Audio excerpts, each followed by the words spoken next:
Kocha Michael Carrick amezua gumzo kubwa ulimwenguni kote baada ya kuingia kwenye orodha ya wanaowania tunzo ya kocha bora wa mwaka wa EPL.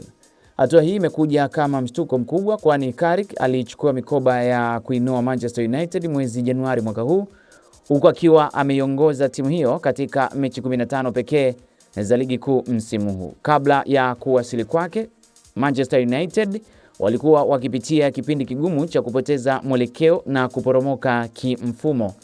Hata hivyo, Carrick amefanya mapinduzi makubwa ya kiuchezaji na kufanikiwa kuikatisha timu hiyo tiketi ya kucheza michuano ya ligi ya mabingwa Ulaya msimu ujao, huku kukiwa bado kuna mechi 2 mkononi kabla ya msimu kumalizika. Carrick huyo. Mambo yamekuwa ni magumu sana. Sawa.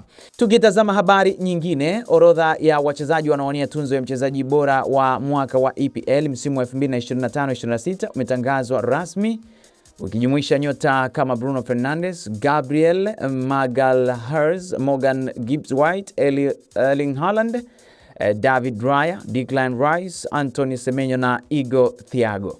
Hata hivyo, kutajwa kwa majina hayo kumezua mjadala mkubwa duniani kote kutokana na kuachwa kwa kiungo mbunifu Ryan Cherki ambaye amekuwa na msimu bora wa kipekee. Mashabiki na wachambuzi wengi wanahoji uamuzi huo kutokana na takwimu hatari ambazo Cherki amezitengeneza msimu huu. Akiwa amefunga mabao 8, mchezaji huyo anashika nafasi ya pili kwenye ligi ya kwa kutoa pasi za mabao kwa maana assist 12, huku akishika nafasi ya pili kwa kutengeneza nafasi kubwa za kufunga baada ya kufanya hivyo mara 19. Takwimu hizo pamoja na uwezo wake wa kuamua matokeo kwenye mechi kubwa zinamfanya Cherki kuonekana kama mchezaji aliyenyimwa haki yake ya msingi. Sijajua hao kwa nini wenzetu bado tunzo zinakuaga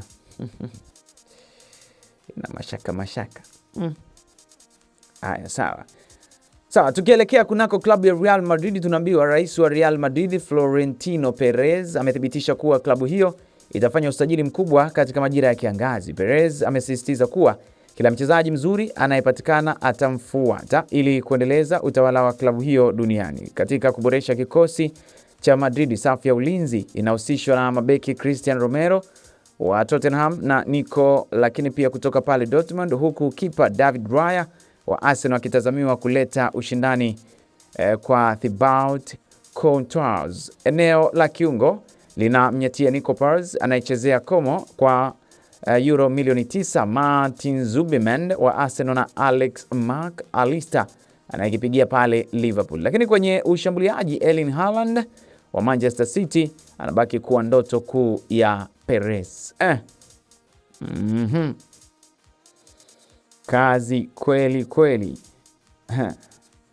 Aya, sawa. Tukisalia hapo kunako klabu ya Real Madrid, tunaambiwa kocha wa Real Madrid Alvaro Arbeloa amekanusha kauli ya Mbappe baada ya mchezaji huyo kulalamika kuwa amegeuzwa mshambuliaji wa 4 kikosini. Arbeloa amejibu mapigo kwa kauli nzito inayothibitisha nani Mbappe ndani ya Santiago Bernabeu. Anasema, sijawahi kumwambia Mbappe kuwa yeye ni mshambuliaji wa 4, labda anielewe vibaya ama alinielewa vibaya, lakini mimi ndiye ninayeamua kuhusu timu yangu, na kitu bora zaidi kwenye mechi ya jana kilikuwa Mbappe kuanzia benchi na kuingia kipindi cha pili, amesema kocha huyo. Lakini kocha ameongezea na kwa msisitizo akisema, kwa sababu nipo kwenye kiti hiki, mimi ndiye ninayeamua nani anacheza na nani hachezi. Sijali majina yao makubwa, kama wanapenda sawa, na kama hawapendi wanaweza kumsubiri kocha ajaye. Real Madrid iliyopo nafasi ya pili La Liga nyuma ya mabingwa Barcelona, jana ilifunga Real Oviedo mabao 2-0 katika mwendelezo wa ligi hiyo iliyobakisha mizunguko miwili kuhitimisha msimu huu. Haya bwana, sawa. Hizo ndo taarifa ambazo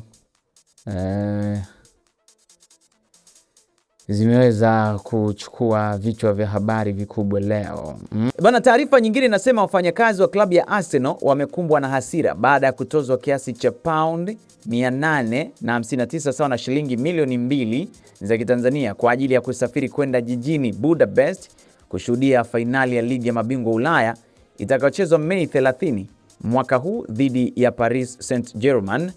Sasa hatua hiyo imezua gumzo kubwa ndani ya klabu hiyo kutokana na mzigo huo mkubwa wa kifedha kuangukia mifuko ya wafanyakazi wa kawaida. Kitu kinachoumiza zaidi na kuongeza chumvi kwenye kidonda ni ukweli kwamba klabu ya Paris Saint-Germain ya Ufaransa imebeba gharama zote za usafiri na malazi kwa wafanyakazi wake wote kwa mwaka wa pili mfululizo katika michuano hiyo.